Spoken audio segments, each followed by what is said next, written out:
नमस्कार। मैं Pankaj Kumar, assistant professor history, DAV PG college Siwan. आज आप लोगों से बुद्धिज्म बौद्ध धर्म पर चर्चा करूंगा। बौद्ध धर्म के संस्थापक महात्मा बुद्ध थे। बुद्ध का अर्थ प्रकाशमान अथवा जागृत होता है। उनके पिता शुद्धोधन कपिलवस्तु के शाक्यों के गणराजा थे। बुद्ध का जन्म शाक्यों की राजधानी कपिलवस्तु के समीप लुम्बिनी में 563 ईसा पूर्व में हुआ था। इनकी माता महामाया देवी कौलिय गणराज की राजकुमारी थी। इनके जन्म के 7वें दिन ही इनकी माता की मृत्यु हो गई। तत्पश्चात इनका पालन पोषण इनकी मौसी प्रजापति गौतमी ने किया। गौतम बुद्ध के बचपन का नाम सिद्धार्थ था। 16 वर्ष की अवस्था में सिद्धार्थ का विवाह शाक्य कुल की कन्या यशोधरा से हुआ। सिद्धार्थ से यशोधरा को एक पुत्र हुआ जिसका नाम राहुल था। गौतम बुद्ध के जीवन संबंधी 4 दृश्य अत्यंत प्रसिद्ध हैं जिन्हें देखकर उनके मन में वैराग्य की भावना उठी। पहला वृद्ध व्यक्ति, दूसरा बीमार व्यक्ति, तीसरा मृत व्यक्ति, चौथा सन्यासी प्रसन्न मुद्रा में। सिद्धार्थ ने 29 वर्ष की अवस्था में सांसारिक समस्याओं से व्यथित होकर गृह त्याग दिया। इसको बौद्ध धर्म में महाभिनिष्क्रमण कहा गया है।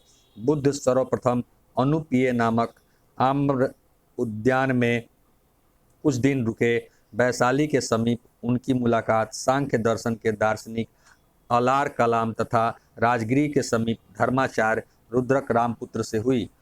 ये दोनों बुद्ध के प्रारंभिक गुरु थे। 6 वर्ष तक अथक परिश्रम एवं घोर तपस्या के बाद 35 वर्ष की आयु में वैशाख पूर्णिमा की एक रात पीपल बोधि वृक्ष के नीचे निरंजना नदी के तट पर सिद्धार्थ को ज्ञान प्राप्त हुआ। इसी दिन से वे तथागत हो गए।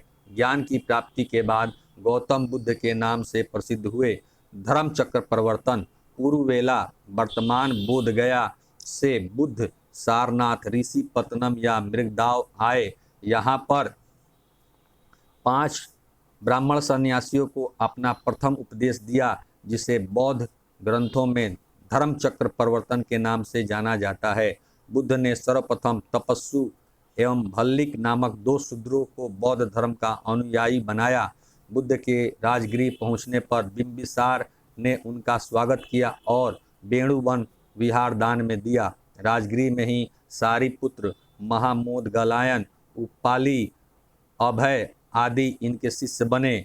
ज्ञान प्राप्ति के 8वें वर्ष वैशाली के लिच्छवियों ने बुद्ध को वैशाली आमंत्रित किया तथा कुट्टाग्रशाला नामक विहार दान में दिया। अपने शिष्य आनंद के कहने पर बुद्ध ने वैशाली में महिलाओं को संघ में प्रवेश की अनुमति दी। स्त्री संघ में प्रवेश पाने वाली प्रथम महिला प्रजापति गौतमी बनी। कौशाम्बी का शासक उदायीन बौद्ध भिक्षु पिंडोला भारद्वाज के प्रभाव से बौद्ध बन गया तथा घोषिताराम विहार भिक्षु संघ को प्रदान किया। ज्ञान प्राप्ति के 20वें वर्ष बुद्ध श्रावस्ती पहुँचे तथा वहाँ उंगलीमाल नामक डाकू को अपना शिष्य बनाया।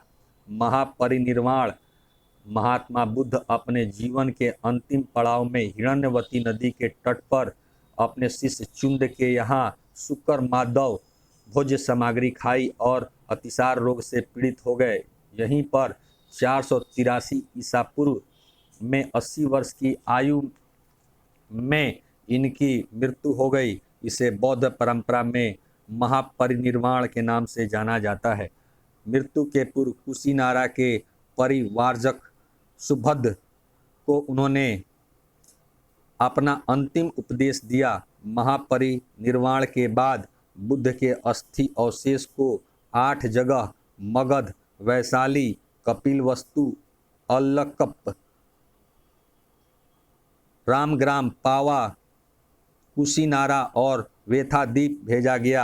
इन्हीं 8 क्षेत्रों में स्तूप बनाए गए। बौद्ध धर्म की शिक्षाएं एवं सिद्धांत बुद्ध ने आम जनता की भाषा पाली में उपदेश दिए। उनके अनुसार सृष्टि दुखमय, क्षणिक एवं आत्मविहीन है। वे ईश्वर एवं अपौरुषेय वेद की सत्ता को अस्वीकार करते हैं। बुद्ध ने जन्म आधारित वर्ण व्यवस्था को अस्वीकार किया।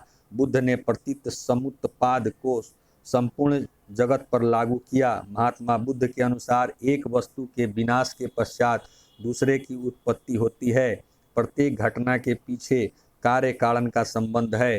कार्य कारण का यही सिद्धांत प्रतीत समुत्पाद के नाम से जाना जाता है। बुद्ध ने निर्वाण प्राप्त करने को कहा, अर्थात इच्छाओं और तृष्णाओं से छुटकारा, जिससे जन्म मरण के बंधन से मुक्ति मिले। निर्वाण का अर्थ है दीपक का बुझ जाना, अर्थात जीवन मरण के चक्र से मुक्त हो जाना। बुद्ध ने मध्यम मार्ग, मध्यमा प्रतिपदा का उपदेश दिया। बौद्ध धर्म के त्रिरत्न बुद्ध, धम्म तथा संघ हैं। महात्मा बुद्ध ने 4 आर्य सत्य का उपदेश दिया। 4 आर्य सत्य या उदात्त सच्चाइयाँ हैं। पहला, दुख, संसार दुखमय है। दूसरा, दुख समुदय, दुख का कारण। तीसरा, दुख निरोध, दुख रोका जा सकता है। चौथा, दुख निरोध गामिनी प्रतिपदा, दुख रोकने का मार्ग अर्थात अष्टांगिक मार्ग। द्वादश निदान, बुद्ध ने दुख के कारण की खोज में 12 कड़ियों का उल्लेख किया है, जिन्हें द्वादश निदान कहा गया है। अविद्या को दुख का प्रमुख कारण बुद्ध ने बताया है। अष्टांगिक मार्ग, गौतम बुद्ध ने 4 आर्य सत्य में दुख निरोध का उपाय बताया। इसे दुख निरोध गामिनी प्रतिपदा कहा जाता है। इसे मध्यमा प्रतिपदा या मध्यम मार्ग भी कहते हैं। उनके इस मध्यमा प्रतिपदा में 8 सोपान हैं, इसलिए इसे अष्टांगिक मार्ग भी कहते हैं। इसके 8 सोपान निम्न हैं। सम्यक दृष्टि अर्थात वस्तु के वास्तविक स्वरूप की समझ। सम्यक संकल्प अर्थात लोभ, द्वेष एवं हिंसा से मुक्त विचार। सम्यक वाक अर्थात अप्रिय वचनों का त्याग। सम्यक कर्मांत अर्थात सत्कर्मों का अनुसरण। सम्यक आजीव अर्थात सदाचार युक्त आजीविका। सम्यक व्यायाम अर्थात मानसिक शारीरिक स्वास्थ्य। सम्यक स्मृति अर्थात सात्विक भाव। सम्यक समाधि अर्थात एकाग्रता। उपर्युक्त अष्टांगिक मार्ग में शील के अंतर्गत सम्यक कर्मांत तथा आजीव समाधि के अंतर्गत सम्यक व्यायाम, स्मृति तथा समाधि और प्रज्ञा के अंतर्गत सम्यक दृष्टि, संकल्प तथा वाक को रखा जा सकता है। बुद्ध के अनुसार अष्टांगिक मार्गों का पालन करने के उपरांत मनुष्य की भौत तृष्णा नष्ट हो जाती है और उसे निर्वाण प्राप्त हो जाता है। 10 शील, बौद्ध धर्म में निर्वाण प्राप्ति के लिए सदाचार तथा नैतिक जीवन पर अत्यधिक बल दिया गया है। 10 शीलों का अनुशीलन नैतिक जीवन का आधार है।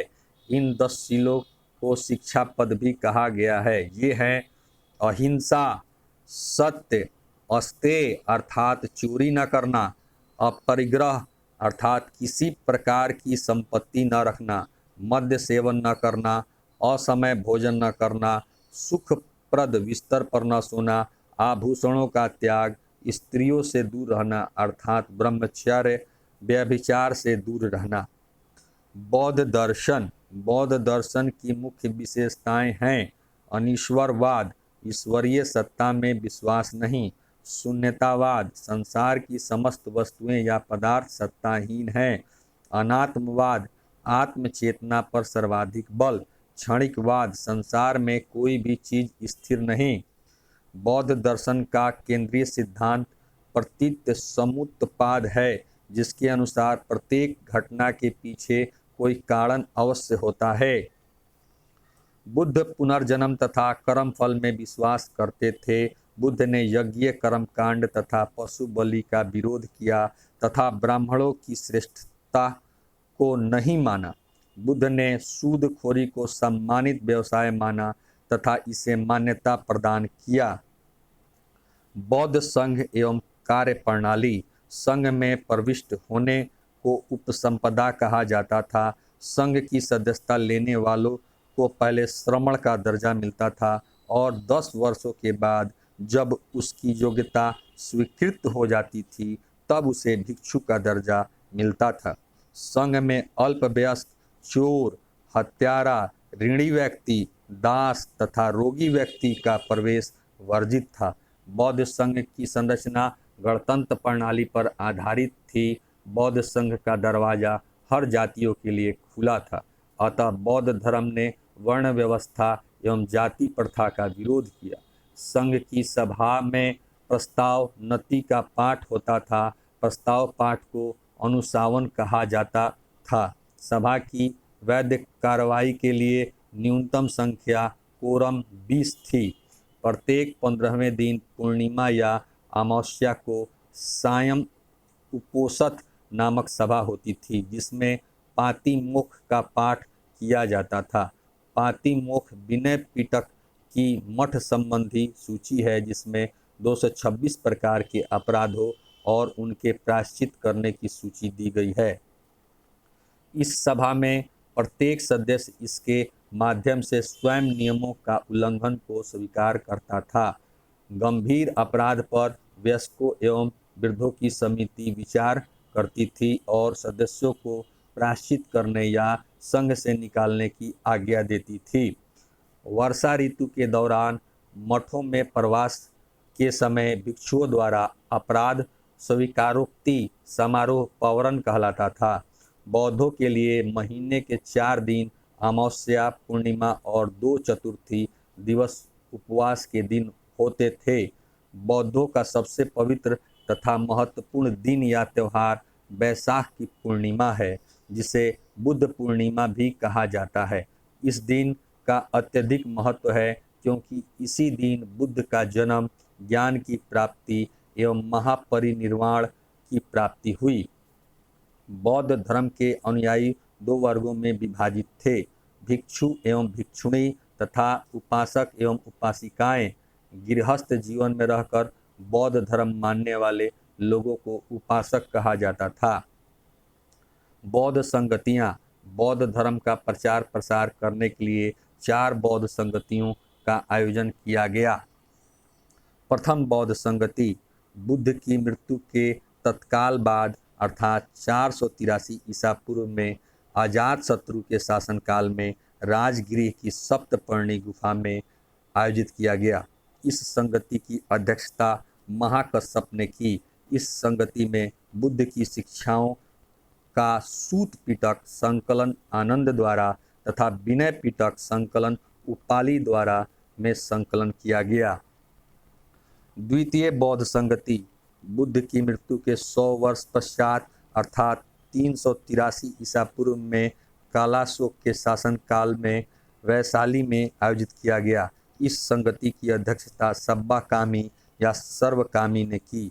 इस संगति में भिक्षुओं में मतभेद के कारण बौद्ध संघ स्थविर अथवा थेरवादी एवं महासांघिक या सर्वास्तिवादी में विभक्त हो गया। तृतीय बौद्ध संगति 250 ईसा पूर्व अशोक के शासनकाल में पाटलिपुत्र के अशोकाराम विहार में मोगलीपुत्र तिष्य की अध्यक्षता में आयोजित की गई। इस संगति में अभिधम्म पिटक नामक तीसरे पिटक का संकलन किया गया। चतुर्थ बौद्ध संगति लगभग ईसा की प्रथम शताब्दी में कनिष्क के शासनकाल में कुंडलवन कश्मीर में वसुमित्र की अध्यक्षता में आयोजित किया गया। इस संगति में अश्वघोष उपाध्यक्ष थे। इस संगति में बौद्ध धर्म 2 स्पष्ट संप्रदाय हीनयान और महायान में विभक्त हो गया। हीनयान को श्रावक यान भी कहा जाता है। यह बुद्ध की मूल शिक्षाओं को मानने वाला रूढ़िवादी संप्रदाय है। इसमें बुद्ध को केवल महापुरुष माना गया है। महायान नवस्थापित संप्रदाय था। इसमें बुद्ध को देवता मानकर उनकी तथा बोधिसत्व अर्थात ऐसे व्यक्ति जो मुक्ति के बाद भी मानव जाति के उद्धार के लिए प्रयत्नशील रहते हैं की पूजा की जाने लगी।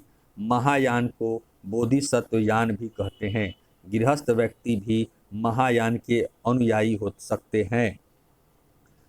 कालांतर में महायान 2 संप्रदायों में बट गया। शून्यवाद अथवा माध्यमिक या सापेक्षवाद, जिसके प्रतिपादक नागार्जुन थे। विज्ञानवाद या योगाचार जिसके प्रतिपादक मैत्रेयनाथ, वसुबंधु तथा असंग थे। हीनयान भी दो शाखाओं सौतांत्रिक और वैभाषिक में पट गया। वज्रयान 5वीं सदी ईस्वी के लगभग बौद्ध धर्म पर तंत्र मंत्र के प्रभाव से वज्रयान संप्रदाय का उदय हुआ। वज्रयान में बुद्ध को वज्रधर या वज्राधिपति माना गया है। वज्रयान में तंत्र का आधार हठ योग है। वज्रयान में तारा आदि देवियों की पूजा होने लगी तथा इन्हें बुद्ध बोधिसत्वों की शक्ति एवं संगनी कहा गया। बौद्ध साहित्य त्रिपिटक महात्मा बुद्ध के महापरिनिर्वाण के उपरांत आयोजित विभिन्न बौद्ध संगतियों में संकलित किए गए। ये सूत पिटक, विनय पिटक और अभिधम्म पिटक के नाम से जाने जाते हैं।